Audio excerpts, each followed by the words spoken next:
Début du dialogue 3. The other day I went to the Park Slope Armory in Brooklyn to attend de Blasio's victory speech. I didn't know you supported the Democratic candidate. You must be glad he won a landslide victory over the Republican Joseph Lota. New Yorkers hadn't elected a Democrat since 1993.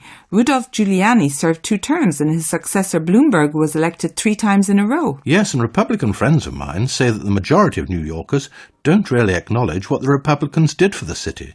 They say it's a greener and safer place now. 5 years after the financial crisis, New York seems to have recovered well. That's only partly true. You know, de Blasio asserted that New York has become a tale of 2 cities. What did he mean by that? He was referring to the fact that Manhattan has the biggest income gap of any county in the US.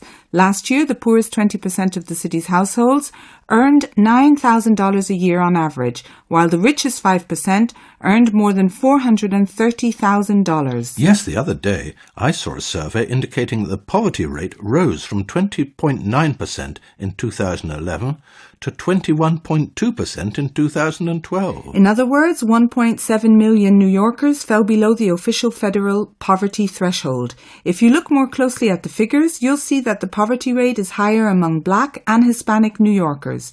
32% of families headed by a single mother and 19% of New Yorkers aged 65 and over fall below the poverty line. That's why you think that something has to be done to improve the situation of those people? Well, yes, the wealthy Manhattan elite have had their mayor, and it's high time the 46% of New Yorkers living at or near the poverty level had one of their own. Shouldn't a mayor be expected to look into such an imbalance? Shouldn't politicians try to improve the lives of all their citizens? I noticed that the campaign debates mainly focused on inequalities as well as the problems the middle class is encountering. Apparently the middle class is not just shrinking, it's in actual danger of disappearing.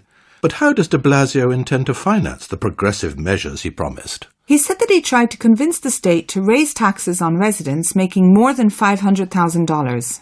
Again, some of my Republican friends have been saying that can't be the best solution because if the state legislature follows de Blasio's ideals, the purchasing power of New Yorkers will be reduced. They're afraid New York will end up like Detroit, which has always voted for Democratic mayors since 1962. If you tax the rich, the argument goes, you drive away successful industries like banking and you bankrupt the city. Many of de Blasio's supporters believe his victory shows that speaking openly about higher taxes carries less political risk than assumed. Do you really think so?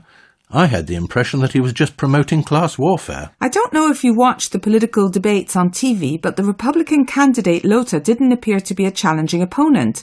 Did he have any ideas about how to struggle against inequalities? I don't think so. He just acknowledged that some people were suffering in this economy. He said that the creation of career jobs might be a better idea. The only thing he tried to do was refocus the debate on the security issue.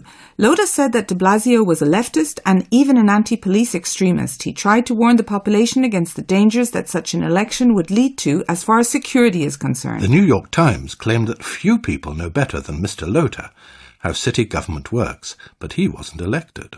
On the other hand, de Blasio has been criticized for lacking the experience to run a government.